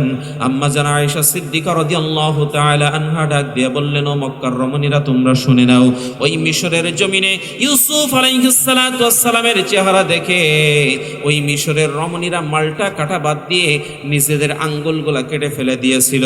ওই মিশরের রমণীরা যদি আমার দো জাহানের কান্ডারি রাহমাতুল লিল আলামিন নবীর চেহারাটা একটাবার দেখতো, হাত কাটতো না রে, হাত কাটতো না, কলিজা কেটে ফেলে দিত, একটাবারের জন্য টের পেত না। এত সুন্দর চেহারা ছিল আপনার আমার নবীর, সেই নবীর চেহারা মুবারকের দিকে জাহান্নামের কীট উকবা ইবনে আবি মুঈত থুতু ছিটাই দিয়েছেন। আল্লাহর নবী আস্তে করে মুখের ভিতর থেকে থুতুগুলা মুছতেছেন আর ডাক দিয়ে বলতেছেন, রে উকবা ইবনে আবি মুঈত, আজকে কি মনে করতেছিস সেই মক্কা নগরীর নেতৃত্ব কর্তৃত্ব ক্ষমতা পাওয়ার সব কিছু আজকে তোদের হাতে বলে আজকে তুই আমাকে একাকী অবস্থায় পেয়ে আমার উপরে জুলুম আর নির্যাতনের স্টিম রোলার চালালি। ওগো উকবা ইবনে আবি মুঈত, তুই শুনে নে, একদিনে দিন নয়, আরো দিন আছে। এই দিন নিয়ে যাবে সেই দিনের কাছে। সময় যদি কোনো দিন পরিবর্তন হয়, আমি মুহাম্মদ সাল্লাল্লাহু আলাইহি সাল্লাম তোর দেহ থেকে কল্লা আলাদা করে দিয়ে দিব। অনুরূপ ভাবে আজকের এই তাফসীর মাহফিল থেকে আমরা এই কথা বলতে চাই, একদিনে দিন নয়, আরো দিন আছে। সময় যদি কোনোদিন পরিবর্তন হয়, 17 বছর ক্ষমতার মস্তদে থেকে যারা নৃশংসভাবে জুলুম আর নির্যাতনের স্টিম রোলার চালিয়েছে, এই বাংলার পার্লামেন্টে প্রতিটা রক্তের ফোঁটার বিনিময়ে জবাব ওই সমস্ত ফ্যাসিস্ট জালেমদেরকে নেওয়া হবে। কতক্ষণ ঠিক কিনা? আল্লাহর নবীর চেহারা মুবারকের দিকে উকবা ইবনে আবি মুঈত যখন থুতু ছিটাই দিলেন, আল্লাহর নবীর চেহারাটা মলিন হয়ে গেল। আল্লাহ পাক রব্বুল আলামিন চুল পরিমাণ দেরি করলেন না, ডাক দিয়ে বললেন, হাবিব, টেনশন করতেছেন কেন, চিন্তা করতেছেন কেন, চেহারা মলিন হয়ে গেল কেন? আল্লাহ পাক রব্বুল আলামিন কাল বিলম্ব করলেন না। 25 নম্বর সূরা সূরাতুল ফুরকানের 27 এবং 28 নম্বর আয়াতে কারিমা নিয়ে হযরতে জিবরাইল আলাইহিস সালাতু ওয়াস সালামকে আল্লাহর নবীর দরবারে পাঠিয়ে দিলেন। ডাক দিয়ে বললেন, রে জিবরাইল, আর করিস না দেরি, চলে যা তাড়াতাড়ি। ওরা আমার নবীকে অপমান করতে চাই, আর আমি আমার নবীকে ওই জালেমদের সম্পর্কে দুঃসংবাদটা একটু শোনাই দিতে চাই। সূরাতুল ফুরকানের 27 এবং 28 নম্বর আয়াতে কারিমা দিয়ে আল্লাহ পাক রব্বুল আলামিনের হাবিবের কাছে পাঠিয়ে দিলেন। আল্লাহ পাক রব্বুল আলামিন ডাক দিয়ে বলেন, ওয়া ইয়াউমা ইয়া'আদুল যালিমু আলা ইয়াদাইহি ইয়াকুলু ইয়া লাইতানি ইত্তাখাযতু মা'আর রাসূলি সাবিলা ইয়া ওয়াইলাতা লাইতানি লাম أتخذ فلانا خليلا। আল্লাহ পাক রব্বুল আলামিন বলেন, কাল কিয়ামতের ময়দানে, ওয়া ইয়াউমা ইয়া'আদুল যালিমু, কাল কিয়ামতের ময়দানে জালেমেরা তারা নিজেদের হাত তারা নিজেরা কামড়াতে থাকবে, দংশন করতে থাকবে, আর আফসোস করে করে বলতে থাকবে, হায় আফসোস, কেন রাসূলের দেখানো পথে চললাম না। ইয়া ওয়াইলাতা লাইতানি লাম আত্তাখিয ফুলানান খলিলা, দুনিয়ার জমিনে কেন অমুককে বন্ধুরূপে গ্রহণ করলাম। দুনিয়ার জমিনে যদি অমুককে বন্ধুরূপে গ্রহণ না করতাম, তাহলে আজকে আমাদের জন্য জাহান্নামের আগুন অপেক্ষা করত না। সম্মানিত ভাইরা আমার, তাহলে বোঝা গেল দুনিয়ার জমিনে জুলুম করবে যারা, কাল কিয়ামতের ময়দানে আফসোস করবে তারা। কথা কোন ঠিক কিনা? আল্লাহ পাক রব্বুল আলামিন 42 নম্বর সূরা শূরা 42 নম্বর আয়াতে কারিমার ভিতর রব্বুল আলামিন বলেন, ইন্নামাস সাবিলু আলাল্লাযীনা ইয়াযলিমুনান নাসা ওয়া ইয়াবউনা ফিল আরদি বিগাইরিল হক উলাইকা লাহুম আযাবুন আলীম। আল্লাহ পাক রব্বুল আলামিন বলেন, ইন্নামাস সাবিলু আলাল্লাযীনা ইয়াযলিমুনান নাস, কাল কিয়ামতের ময়দানে শুধুমাত্র তাদের বিরুদ্ধেই ব্যবস্থা গ্রহণ করা হবে যারা দুনিয়ার জমিনে সীমা লঙ্ঘন করে বেড়াতো। দুনিয়ার জমিনে 17 বছর সীমা লঙ্ঘন করে করে আমাদের উপরে এমন কোনো নির্যাতন নাই, জুলুম নাই যা আমাদের উপরে করে নাই। কথা কোন ঠিক কিনা? বাড়িতে থাকতে দেয় নাই, নিজের স্ত্রী থাকার পরেও, স্ত্রীর স্বামী থাকার পরেও স্ত্রী বিধবার মতো জীবন যাপন করেছে, সন্তানের পিতা থাকার পরেও এতিমের মতো জীবন যাপন করেছে। বছরের পর বছর আমাদেরকে ঘরে থাকতে দেয় নাই, সংসার করতে দেয় নাই। কতক্ষণ আপনারা বুঝবেন কি, আমাদের সাতক্ষীরাতে এমন কোনো পরিবার নাই, ঘর নাই যে ঘরে মামলা নাই। আপনাদের এলাকায় কম থাকতে পারে জালেম, কিন্তু আমাদের এলাকায় প্রচুর জালেম আছে। সে সমস্ত জালেমদের কোনো হদিস নাই, এখন কোনো খবর নাই। সম্মানিত ভাইরা আমার, আল্লাহ পাক রব্বুল আলামিন তাহলে 42 নম্বর সূরা শূরা 42 নম্বর আয়াতে কারিমার ভিতরে বলেন, কাল কিয়ামতের ময়দানে শুধুমাত্র তাদের বিরুদ্ধেই ব্যবস্থা গ্রহণ করা হবে যারা দুনিয়ার জমিনে অন্যায়ভাবে সীমা লঙ্ঘন করেছে। অত্র আয়াতে কারিমার আলোকে আল্লামা যাহাবী রাহিমাহুল্লাহর কিতাব কিতাবুল কাবায়ের থেকে শিক্ষা নেওয়ার জন্য ছোট্ট একটি ঘটনা আমরা এখানে অ্যাড করতে পারি। আল্লামা যাহাবী রাহিমাহুল্লাহ তার কিতাব কিতাবুল কাবায়ের ভিতরে তিনি বর্ণনা করেন, আমি একদিন পথ দিয়ে যাচ্ছিলাম, প্রতিমধ্যে দেখি 3 রাস্তার মোড়ে এক যুবক গায়ের ভিতরে চাদর দিয়ে আবৃত করা। ওই যুবক মানুষদেরকে আহ্বান করতেছে, রে দুনিয়ার মানুষেরা, তোমরা দুনিয়ার জমিনে অন্যায়ভাবে জুলুম করো না, অন্যায়ভাবে মানুষের বদদুয়া তোমরা করিও না, আমার মতো তোমরা দুনিয়ার জমিনে ধ্বংস হয়ে যেও না।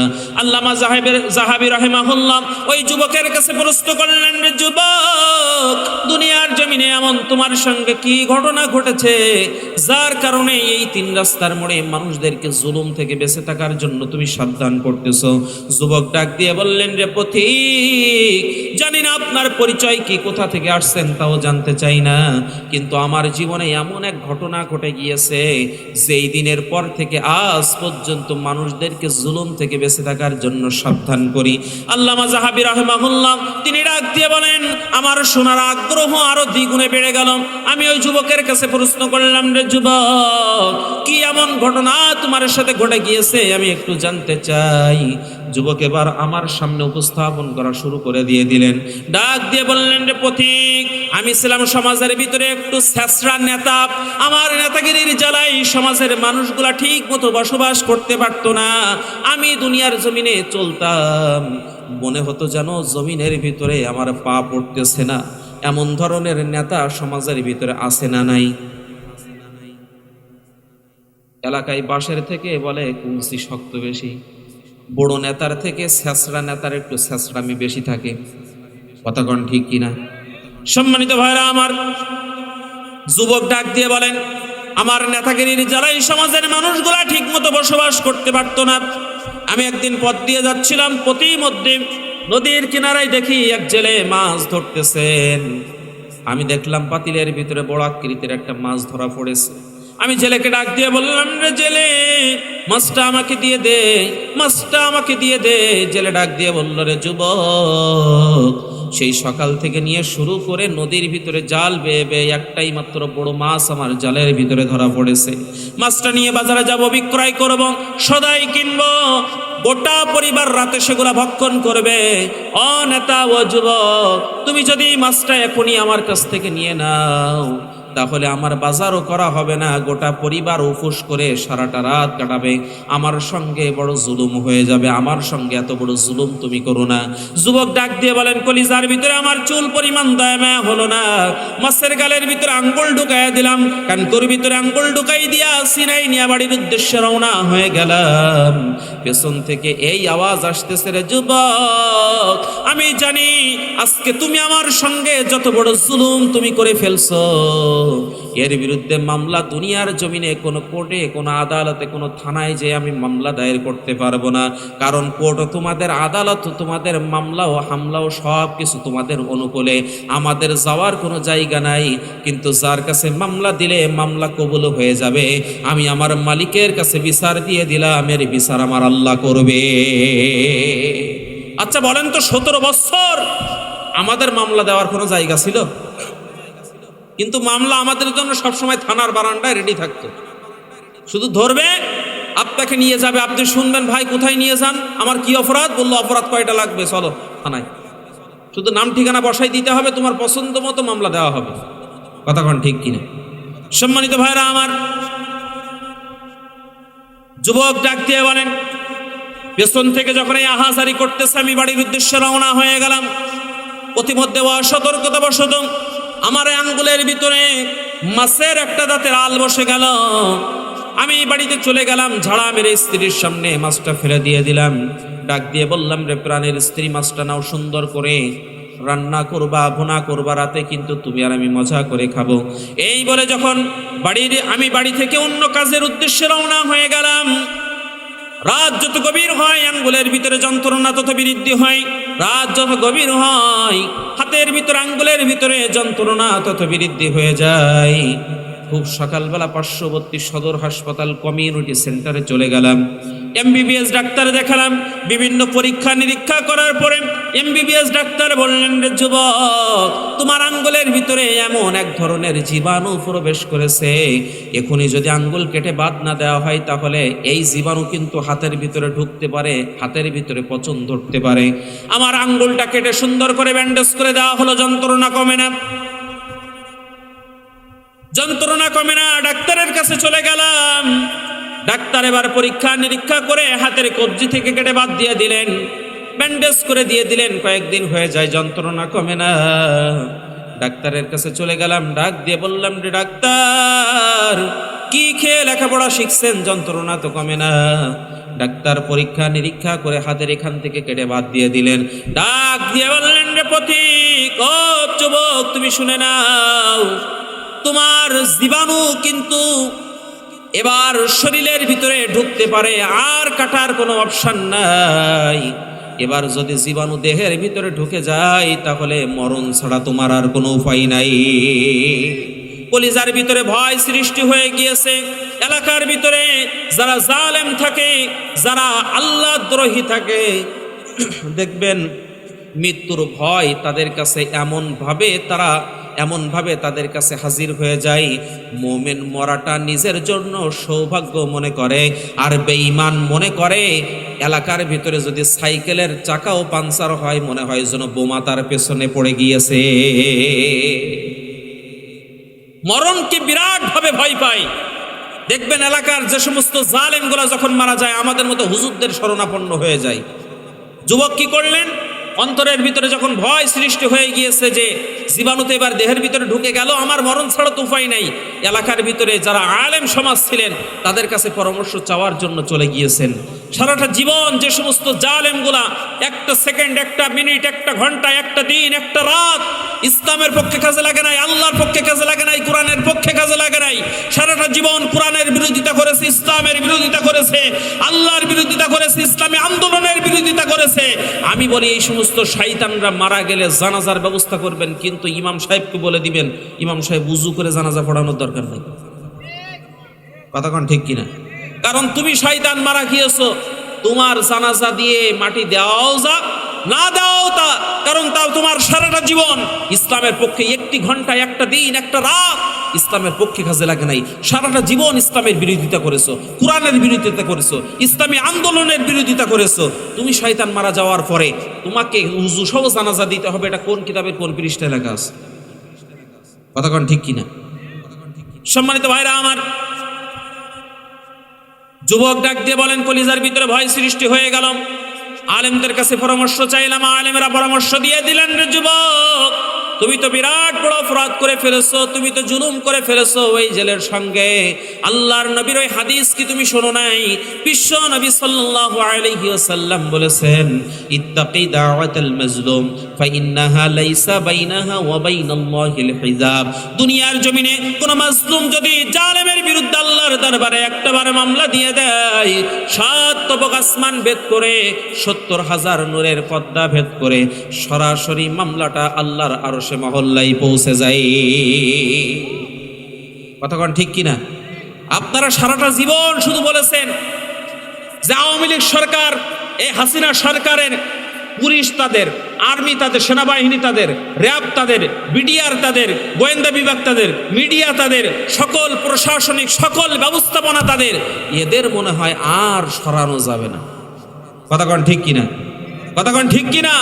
আপনারা সারাটা জীবন মনে করেছেন যে এই জালেমদেরকে আর সরানো যাবে না, কিন্তু আল্লাহ পাক রব্বুল আলামিন বলেছেন, ওমাকারু ওমাকারাল্লাহ। আল্লাহর চক্রান্ত এমন চক্রান্ত, আল্লাহর চক্রান্ত যখন শুরু হয়ে যাবে এই সমস্ত জালেমদের পেছনের দরজা দিয়ে পালানো ছাড়া কোনো উপায় থাকবে না। কতক্ষণ ঠিক কিনা?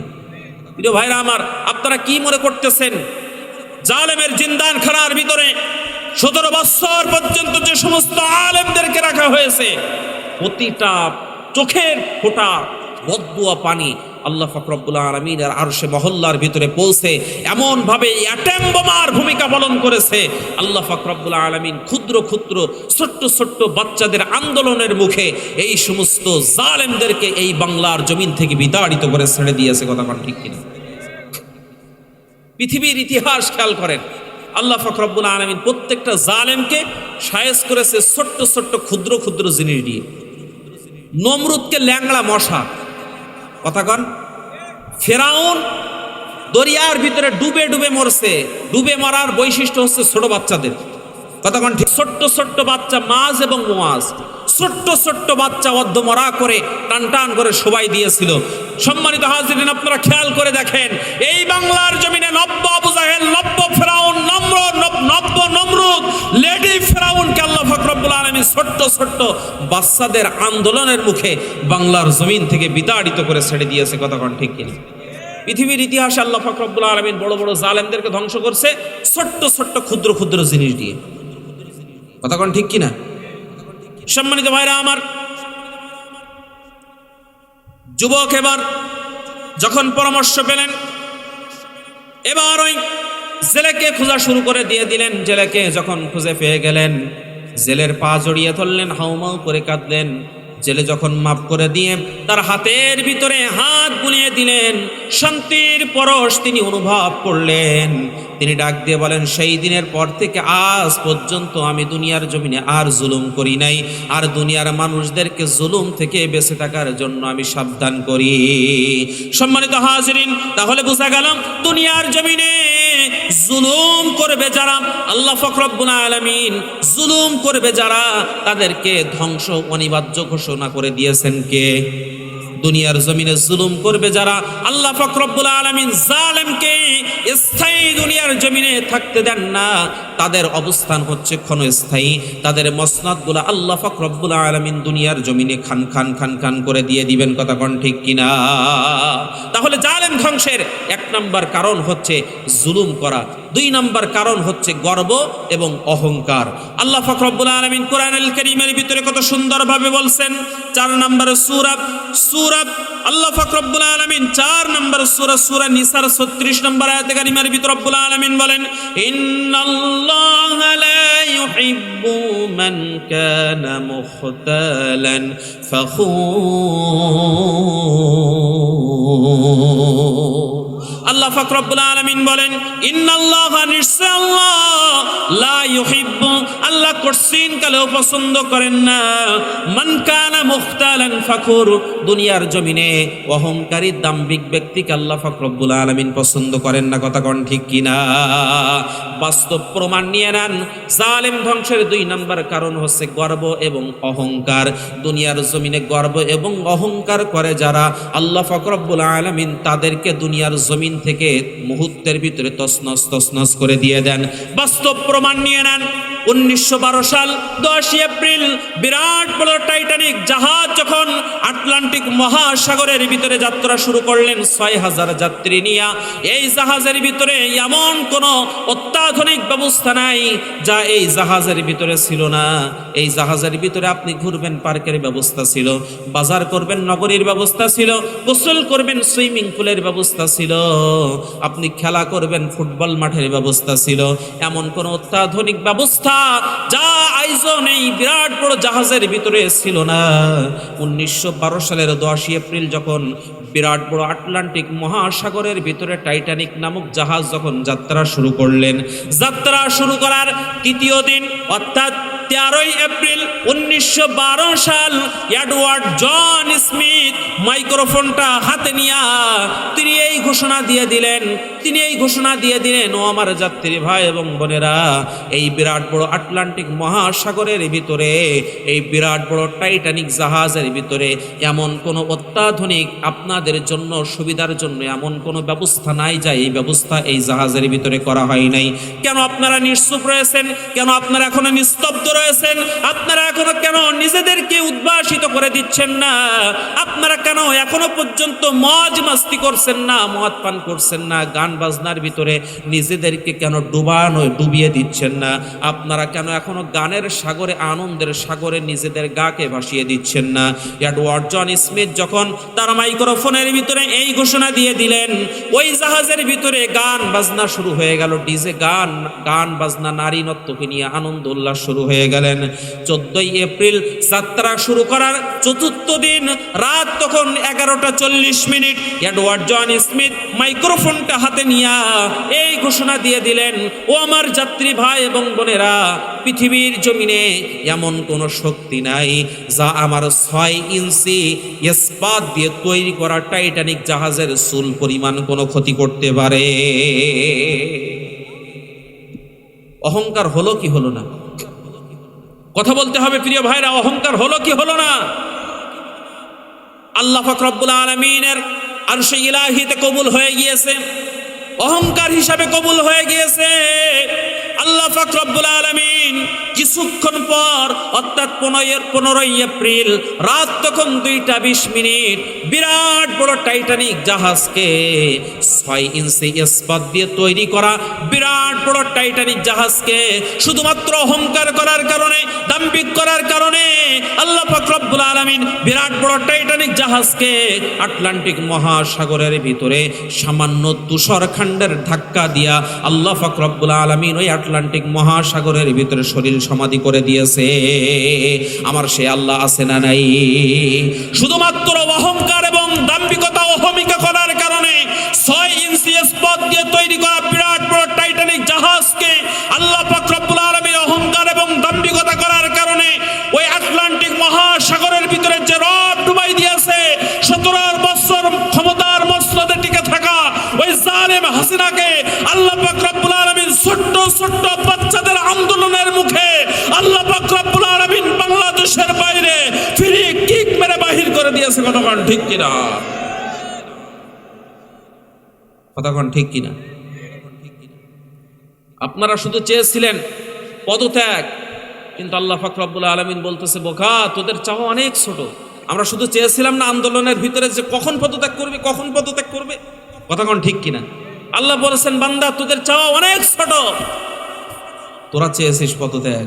আরে বোকা, আমার চক্রান্ত তো এর থেকে অনেক বড়। আমাকারু আমাকার আল্লাহ, আমার চক্রান্ত অনেক বড়। আল্লাহ পাক রব্বুল আলামিন বলেছেন শুধু পদত্যাগ নয়, আল্লাহ পাক রব্বুল আলামিন তাকে দেশ ত্যাগ করাই দিয়েছেন। কতক্ষণ ঠিক কিনা?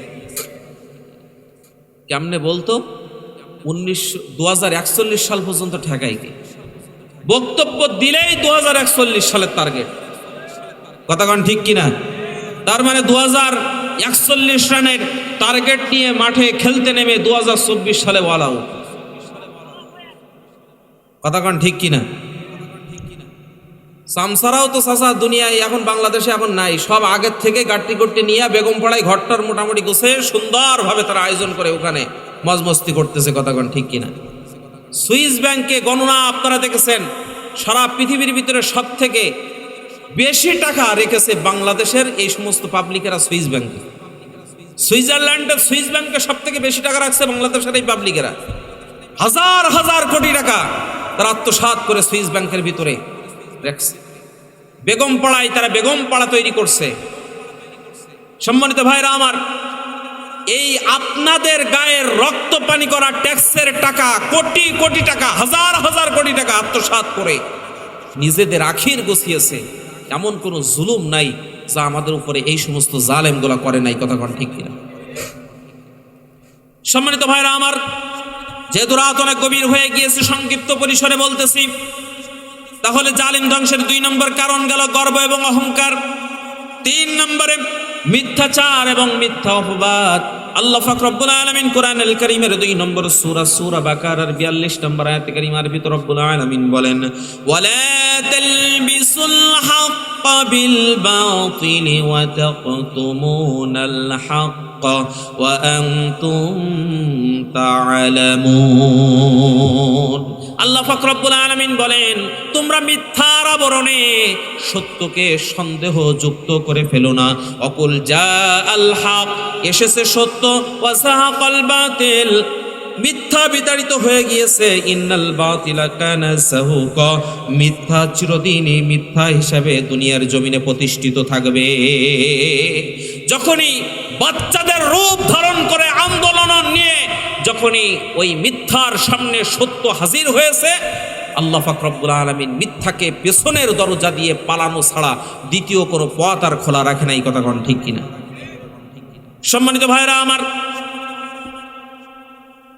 শুধুমাত্র বর্তমান সময়ে মিথ্যাচার, মিথ্যা অপবাদ তা নয়, ইতিহাস তালাশ করে দেখেন হাদিস শরীফের ভিতরে চলে আসছে সাইয়েদনা মুসা আলাইহিস সালাতু ওয়াস সালামের বিরুদ্ধেও তৎকালীন সময়ে নারী কেলেঙ্কারির মতো ঘটনা ওই সময়ের জালেমরা দিয়েছিলেন। আল্লাহর পয়গম্বর মুসা আলাইহিস সালাতু ওয়াস সালাম যখন মজলিসের ভিতরে কথা বলতেছিলেন, সাজানো একজন বেশ্যা নারীকে হাজির করছে। বেশ্যা নারী দাঁড়িয়ে পড়ছে, রে ও আল্লাহর পয়গম্বর মুসা, তুমি না আমার সঙ্গে দেহের মিলন করেছো, তুমি আমার সঙ্গে ব্যভিচার করেছো। জোরে বলি নাউযুবিল্লাহ। আল্লাহর পয়গম্বর মুসা আলাইহিস সালাতু ওয়াস সালাম তিনি বক্তব্য থামিয়ে দিয়ে দিলেন। আল্লাহ পাক রব্বুল আলামিন ওই নারীর জবান বন্ধ করে দিয়ে দিলেন। নারীর কলিজার ভিতরে ভয় সৃষ্টি হয়ে গিয়েছে, আবার জবানটা খুলে দিয়ে দিলেন। ওই নারী এবার সাক্ষ্য দিয়ে দিলেন, ও দুনিয়ার মানুষেরা তোমরা শুনে নাও, প্রকৃতপক্ষে মুসা আমার খরিদ্দার নয়, আমাকে যারা এখানে ভাড়া করে এনেছে তারাই হচ্ছে আমার খরিদ্দার। ইতিহাস প্রমাণ হয়ে গিয়েছে এই 17 বছর পর্যন্ত যাদেরকে নারী কেলেঙ্কারি এবং বিভিন্ন কেলেঙ্কারি দিয়ে তাদেরকে হামলা মামলা জেল আর রিমান্ডের ব্যবস্থা করা হয়েছিল, রাজাকারের ট্যাগ লাগিয়ে তাদেরকে ফাঁসির কাস্টে ঝোলানো হয়েছিল। এই জালেমদের পতনের মূল যে জোয়ার উঠেছিল 5ই আগস্টের দিনে, যে তুমি কে আমি কে, ছোট্ট ছোট্ট বাচ্চাগুলা বলেছিল যে রাজাকার রাজাকার, কথা কন ঠিক কিনা? এটা জাতির সামনে উন্মুক্ত হয়ে গিয়েছিল।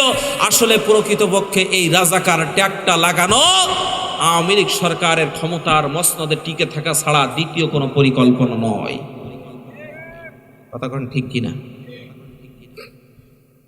সম্মানিত ভাইরা আমার, অতি সংক্ষিপ্ত করতেছি। আল্লাহ পাক রব্বুল আলামিন বলেন, তাহলে 3 নাম্বার কারণ মিথ্যাচার, মিথ্যা অপবাদ। মিথ্যাচার, মিথ্যা অপবাদের কারণে আল্লাহ পাক রব্বুল আলামিন দুনিয়ার জমিন থেকে তাদেরকে ধ্বংস করে দিয়ে দিবেন, জালেমদেরকে ধ্বংস করে দিয়ে দিবেন। 4 নম্বরে শিরিক প্রতিষ্ঠা করা। আল্লাহ পাক রব্বুল আলামিন বলেন, লা তুশরিক বিল্লাহ, শিরিক করো না, ইন্না শিরকা লা যুলমুন আযীম, নিশ্চয় শিরিক হচ্ছে মহা জুলুম, মহা অন্যায়। আল্লাহ পাক রব্বুল আলামিন শিরিককে পছন্দ করেন না। সম্মানিত ভাইরা আমার, আপনারা বহুল প্রচলিত বর্তমান সময়ে সবচাইতে ফেমাস বই আমার ফাঁসি চাই, মুক্তিযোদ্ধা মতিউর রহমান রেন্টুল লেখা, শেখ হাসিনার একেবারে পুরা জীবন বৃত্তান্ত এর ভিতরে লেখা রয়েছে। আপনারা পড়বেন, সংগ্রহ করবেন, আমার সংগ্রহে রয়েছে, আমি পড়েছি। যদি পৃথিবীর জমিনে যদি কেউ বলে শেখ হাসিনার পরিবার এবং শেখ হাসিনা মুসলিম, আমি বলবো তার ইমানের ভিতরে দুর্বলতা রয়েছে। কারণ পৃথিবীর জমিনে শিরককে প্রতিষ্ঠা করার জন্য এমন কোন চক্রান্ত নাই যা শেখ হাসিনার সরকার করেন। পৃথিবীর জমিনে প্রত্যেকটা জালেম মুক্তি পূজারক ছিলেন, বিভিন্ন পূজারক ছিলেন, তারা শিরিক প্রতিষ্ঠার জন্য কাজ করেছেন, কিন্তু তারা পকেটের ভিতর পর্যন্ত তারা মুক্তি ঢুকাই দেয় নাই, যা দিয়েছে এই ফ্যাসিস্ট জালেম হাসিনা। 2 টাকার কয়েল কি আছে কারোর পকেটে? আছে 2 টাকার কয়েল? দেখছেন আপনারা 2 টাকার কয়েল? এর ভিতরে বাবার মূর্তি আছে না নাই? আপনারা যেভাবে কথা বলতেছেন মনে হচ্ছে আপনাদের এলাকায় 2 টাকার কয়েল আপনারা জীবনে দেখেনই নাই। বাবার মূর্তি আছে না নাই?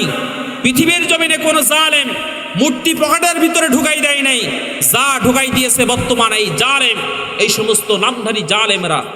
আল্লাহর জমিনে শিরিককে প্রতিষ্ঠা করার জন্য এমন কোন চক্রান্ত নাই যা এই জালেমগুলা করে নাই। এই জালেম ধ্বংসের 4 নম্বর কারণ হচ্ছে দুনিয়ার জমিনে শিরিক প্রতিষ্ঠা করা। আশ্চর্য হয়ে যায় যে দেশের মানুষ নিজের পেটের ক্ষুধা নিবারণ করার জন্য নিজের সন্তানকে বিক্রয় করে দেয়, যে দেশের মানুষের মাথার ঘাম পায়ে ফেলানো ট্যাক্সের টাকা দিয়ে, গায়ের রক্ত পানি করা ট্যাক্সের টাকা দিয়ে দেশের অর্থনীতি সচল থাকে, সেই দেশের গায়ের রক্ত পানি করা ট্যাক্সের টাকা দিয়ে বাবার মূর্তি তৈরি করার জন্য 400 কোটি টাকা প্রতি বছর বাজেট করা হতো। চিন্তা করতে পারেন দ্রব্যমূল্যের এত উদ্যোগতি কেন হবে? বিভিন্ন খাতে অর্থগুলা সম্পদগুলা নষ্ট করে আপনার আমার মাথার উপরে ঋণের বোঝা চাপাই দিয়ে হুড়ুট করে এদেশ থেকে দাদাবাবুদের দেশে পলায়ন করেছে। সম্মানিত ভাইরা আমার, 5 নম্বর কারণ জালেম ধ্বংসের 5 নম্বর কারণ আল্লাহ এবং তার রাসূল এবং আলেম ওলামাদের বিরোধিতা করা। পৃথিবীর জমিনে জালেম ধ্বংসের 5 নাম্বার কারণ হচ্ছে আল্লাহ এবং তার রাসূল এবং আলেম ওলামাদের বিরোধিতা করা। আল্লাহ পাক রব্বুল আলামিন বাস্তব প্রমাণ থেকে একটু সংক্ষিপ্ত পরিসরে তাফসীর থেকে আপনাদের সম্মুখে আমি আলোচনা করতেছি, সংক্ষিপ্ত পরিসরে, অতি সংক্ষিপ্ত। আল্লাহ পাক রব্বুল আলামিন যখন সাইয়্যিদিনা মূসা আলাইহিস সালাতু ওয়াস সালামকে ঘোষণা দিয়ে দিলেন, ও আল্লাহর পয়গম্বর মূসা, তুমি এবং তোমার জাতি আমালিকা সম্প্রদায়কে ওখান থেকে উৎখাত করে দিয়ে ওই ভূখণ্ডকে, ওই জমিনকে নিজেদের দখলে তোমরা নিয়ে নাও। যখন এই ঘোষণা দিয়ে দিলেন, মূসা আলাইহিস সালাতু ওয়াস সালামের কওমের মানুষগুলো এই ঘোষণা দিয়ে দিলেন, ও আল্লাহর পয়গম্বর মূসা তুমি শুনে নাও। ক্বালু ইয়া মূসা ইন্না ফীহা কওমান জাব্বারিন ওয়া ইন্না লান নাদখুলাহা হাত্তা ইয়াখরুজু মিনহা ফাইন ইয়াখরুজু মিনহা ফাইন্না দাখিলুন। হে আল্লাহর পয়গম্বর মূসা, আপনি কি জানেন না আমালিকা সম্প্রদায়ের মানুষগুলা কত বড় বড় দেহের অধিকারী? তাফসীরের ভিতরে আসছে আমালিকা সম্প্রদায়ের মানুষগুলা এত বড় ছিল যে মূসা আলাইহিস সালাতু ওয়াস সালাম আর তার অনুসারীরা যদি আমালিকা সম্প্রদায়ের মানুষদের পা বেয়ে বেয়ে উঠতেন, তারা হাঁটু পর্যন্ত উঠতে পারতেন।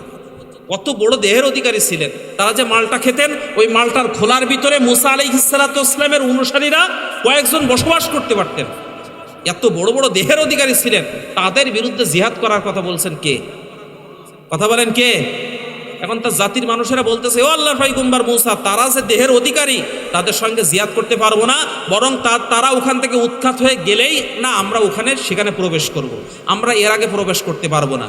আল্লাহর পয়গম্বর মূসা আলাইহিস সালাতু ওয়াস সালাম কিছু সংখ্যক মানুষদেরকে সেখান থেকে নিয়ে তিনি যখন জিহাদের উদ্দেশ্যে রওনা হয়ে গেলেন, জিস্তান পাহাড়ের পাদদেশে তিনি তাবু গাড়লেন জিহাদ করার জন্য। যখন পরিকল্পনা আটতেছেন, এই ঘটনা ওই আমালিকা সম্প্রদায়ের মানুষদের কানে কানে যখন পৌঁছে গিয়েছেন, আমালিকা সম্প্রদায়ের মানুষগুলা ওই কওমের ভিতরে একজন বুজুর্গ, ওই কওমের ভিতরে মুস্তাজাবুদ দাওয়া একজন ব্যক্তি ছিলেন, যার নাম তাফসীরের ভিতরে আসছে বালাম বিন বাওর। বালাম বিন বাওরের কাছে হাজির হয়েছে অনেকগুলা অর্থ সম্পদ নিয়ে। ও বালাম বিন বাওর, আল্লাহর পয়গম্বর মূসা এবং তার অনুসারীরা আমাদের বিরুদ্ধে জিহাদ করার জন্য জিস্তান পাহাড়ের পাদদেশে অপেক্ষা করতেছে, একটু চলুন আল্লাহর পয়গম্বর মূসার বিরুদ্ধে একটু বদদুয়া করতে হবে। নবীর বিরুদ্ধে বদদুয়া করার জন্য আলেম ভাড়া করতেছে। কথা কন, নবীর বিরুদ্ধে বদদুয়া দেওয়ার জন্য আলেম ভাড়া করতেছে। আপনারা দেখেছেন 5ই আগস্টের দিনে যখন জালেম পালিয়েছে, সেই সাথে বাইতুল মুকাররমের খতিবও পালাইছে। পৃথিবীর ইতিহাসে জালেম পালাই শুনেছি, কিন্তু আলেম পালাই শুনে নাই।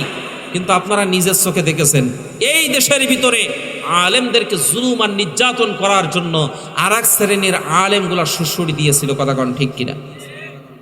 তা না হলে এই আলেমদের গায়ে হাত দেওয়ার ক্ষমতা ওই সমস্ত নাস্তিক বেঈমানদের তো ছিল না। গাছের গায়ে কুড়াল দিয়ে আঘাত করা হচ্ছে, গাছ ডাক দিয়ে বলতেছে, কুড়াল ভাই, অতীত জীবনে তো তোর সাথে আমার কোনো দুশ্মনী নেই, এমন করে আঘাত করিস কেন রে ভাই? কুড়াল ডাক দিয়ে বলে, আঘাত করি কেন সাত করে? তোর জাত ভাই ঢুকানো আছে আমার পেছনে গর্তের ভিতরে। তোর জাত ভাই যদি আমার পেছনে গর্তের ভিতরে ঢুকানো না থাকতো, আমি কুড়াল, আমার বাবার ক্ষমতা ছিল না তোর গায়ে আঘাত করার। আজকে বিশ্ব আনন্দিত মুফাসসিরে কুরআন আল্লামা দেলওয়ার হুসাইন সাইদি সহ এই সমস্ত কোরআনের পাখিদের গায়ে হাত দেওয়ার ক্ষমতা ওই বিন্দাসী শকুনদের ছিল না। যদি আমাদের মতো নামদারি দাড়িওয়ালা টুপিওয়ালা এই সমস্ত মুনাফিকগুলো ওই বিন্দাসী শকুনদের সাহায্য সহযোগিতা না করতে, কথা কন ঠিক কিনা? শুধু চেহারা দেখে পাগল হলেই তো হবে না। দাড়ি দেখবেন, জুব্বা দেখবেন, টুপি দেখবেন আর বলবেন কত বড় আল্লাহওয়ালা মানুষ। না, আল্লাহওয়ালা মানুষ নয়। আল্লাহ রসুলের সরাসরি পেছনে নামাজ পড়তেন আব্দুল্লাহ ইবনে উবাই ইবনে সুলুল, মুনাফিকদের সর্দার। কথা কন, মুনাফিকদের সর্দার। এজন্য চেহারা দেখেই পাগল হলে হবে না। জীবনে কোনো দিনের জন্য ফজরের নামাজ পড়ে না, বাবা নাম রাখছে ফজর আলী। গোন্দের ঠেলায় সাইড দিয়ে হাঁটা যায় না, বাবা নাম রাখছে আতর আলী। নামের সাথে কামের কি মিল আছে? নামের বড়াই করো না কো, নাম দিয়ে কি হয়? নামের সাথে মেলে না কো আসল পরিচয়। নামের বড়াই করো না কো নাম দিয়ে কি হয়, নামের সাথে মেলে না কো আসল পরিচয়। মতি ছিলে মতি নেই আছে শুধু সিল, সোনার গায়ে সোনা নেই আছে শুধু বিল। রাজা নেই শাহী নেই রাজশাহী নাম, হাতি নেই ঘোড়া নেই আছে শুধু আম। নামের বড়াই করো না কো নাম দিয়ে কি হয়, নামের সাথে মেলে না কো আসল পরিচয়।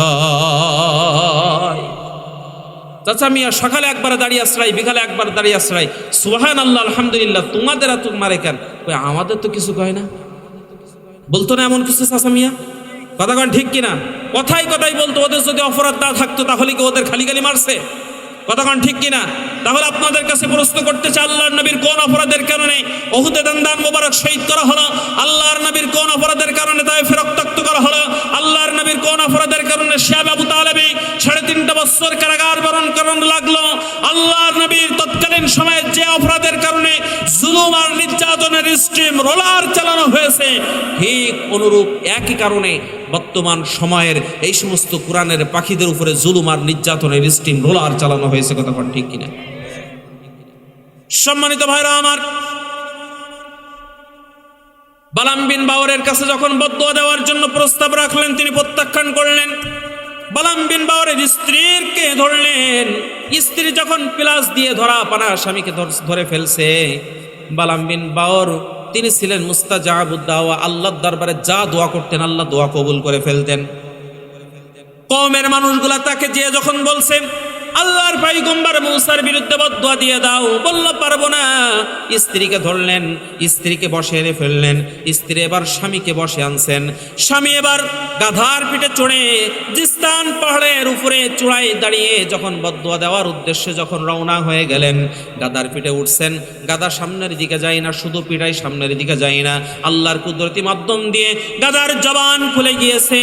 গাধা ডাক দিয়ে বলল, ও বালাম বিন বাওর, তুই কি বুঝিস না আল্লাহর ফেরেশতারা আমাকে সামনে যেতে দেয় না, পিটায় পিটায় আমাকে পিছনের দিকে দিয়ে দেয়। বালাম বিন বাওর তবুও সাবধান হলেন না। জিস্তান পাহাড়ের পাদদেশে চূড়ায় দাঁড়িয়ে পড়লেন। চূড়ায় দাঁড়ানো অবস্থায় তিনি এবার নিজের কওমের পক্ষ নিয়ে মুসা আলাইহিস সালাতু ওয়াস সালামের কওমের বিপক্ষে তিনি বদদুয়া দেওয়ার জন্য চেষ্টা করতেছেন, কিন্তু বারবার জিহুবা নাড়িয়ে নাড়িয়ে নিজের কওমের নামে বদদুয়া চলে আসে। নিজের কওমের মানুষগুলা ডাক দিয়ে বললেন, ও বালাম বিন বাওর, তোমাকে ভাড়া করে নিয়ে আসছি মুসার বিরুদ্ধে বদদুয়া দেওয়ার জন্য, তুমি আমাদের বিরুদ্ধে কেন বদদুয়া দিয়ে দাও? বললে, ইচ্ছা করে দেই না, এমনিতেই হয়ে যায়। যখন জোর করে জিহুব্বা পেঁচিয়ে যখন তিনি বদদুয়া দেওয়ার জন্য চেষ্টা করলেন, অমনি করে আল্লাহ পাক রব্বুল আলামিন জিহুব্বাটা নাভিস্থল পর্যন্ত ঝুলাই দিয়েছে। বালাম বিন বাওর বুঝে ফেলছেন, আমার ইহকালও ধ্বংস, পরকালও ধ্বংস, আমার সব বরবাদ হয়ে গিয়েছে। কিন্তু একা কেন জাহান্নামে যাব? গোটা জাতি নিয়ে জাহান্নামে যাব। দেখবেন একটা আলেম যদি ভালো হয় তাহলে 70 জনের জন্য কাল কিয়ামতের ময়দানে সুপারিশ করে জান্নাতে নিয়ে যাবে।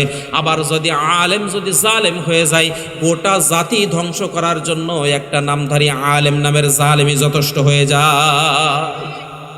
আমার ভাইরা, রাত অনেক গভীর হয়ে গিয়েছে। সভাপতি সাহেব আপনি শেষ করে দিতে বলছেন, আমরা দোয়ার দিকে আগাই নাকি? বলবো কেমনে, রাত তো গভীর হয়ে গেছে। সম্মানিত ভাইরা আমার, তাহলে একটু অল্প সময় কি থাকা যাবে? সম্মানিত ভাইরা আমার, বালাম বিন বাওর যখন বুঝে ফেললেন যে জাতিকে ধ্বংস করতে হবে, তিনি এবার কি করলেন? তিনি এবার জাতির মানুষদেরকে পরামর্শ দিলেন, ও আমার জাতির মানুষেরা, যেহেতু আমার ইহকাল ধ্বংস হয়ে গিয়েছে, পরকাল ধ্বংস হয়ে গিয়েছে, তাহলে শোনো শোনো শোনো, তোমরা কাল বিলম্ব করো না, এখনই তোমাদের কওমের ভিতরে চলে যাও, নিজেদের সুন্দরী স্ত্রী এবং সুন্দরী কন্যাদেরকে হাজির করো, অত্যন্ত সুন্দর মনোরম ড্রেস পরিয়ে তাদের অত্যাধুনিক সুসজ্জিত করে এই মূসা আলাইহিস সালাতু ওয়াস সালামের কওমের ভিতরে ঢুকায়া দাও, বিভিন্ন ফেরি করার মাধ্যম দিয়ে, বিভিন্ন প্রসাধনী বিক্রয় করার মাধ্যম দিয়ে এই কওমের ভিতরে যদি ঢুকাই দিতে পারো, আর এই কওমের ভিতরে যদি একটা জেনা সংগঠিত হয়ে যায়, তাহলে আল্লাহ পাক রব্বুল আলামিন রহমতের ফেরেশতারা এখান থেকে উঠে যাবে। আল্লাহ পাক রব্বুল আলামিনের গজব এই জমিনের ভিতরে মুহূর্তের ভিতরে নাজিল হয়ে যাবে। জাতির মানুষগুলা চলে গেলেন, নিজেদের স্ত্রী নিজেদের মেয়েদেরকে সুসজ্জিত করলেন, করার পরে মূসা আলাইহিস সালাতু ওয়াস সালামের কওমের ভিতরে ঢুকায়া দিলেন। কওমের ভিতরে যখন ঢুকাই দিয়েছেন, মূসা আলাইহিস সালাতু ওয়াস সালামের কওমের ভিতরে একজন সুদর্শন যুবক ছিলেন, তাফসীরের ভিতরে যার নাম আসছে জমজম ইবনে শালুম। আর ওই নারীদের ভিতরে একজন সুন্দরী নারী ছিলেন কাসসি বিনতে সুর। কাসসি বিনতে সুরের চেহারা দেখে জমজম ইবনে শালুম গেলেন বিমোহিত হয়ে, পাগলপাড়া হয়ে গেলেন। হাতটা ধরলেন, আল্লাহর পয়গম্বর মূসা আলাইহিস সালাতু ওয়াস সালামের সামনে হাজির হলেন। ডাক দিয়ে বললেন, ও আল্লাহর পয়গম্বর মূসা, এই নারীকে আমার থেকে দুনিয়ার জমিনে কেউ আলাদা করতে পারবে না। মূসা আলাইহিস সালাতু ওয়াস সালাম অনেক নিষেধ করলেন, কিন্তু শুনলেন না।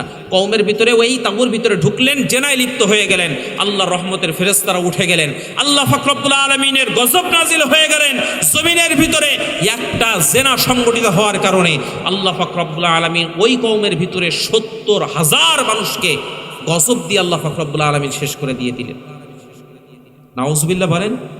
তাহলে এই ৯২% মুসলমানের ভূখণ্ডে, শাহজালালের ভূখণ্ডে, শাহপরানের ভূখণ্ডে, শাহ মাখদুমের ভূখণ্ডে এত গজব তো আসার কথা নয়।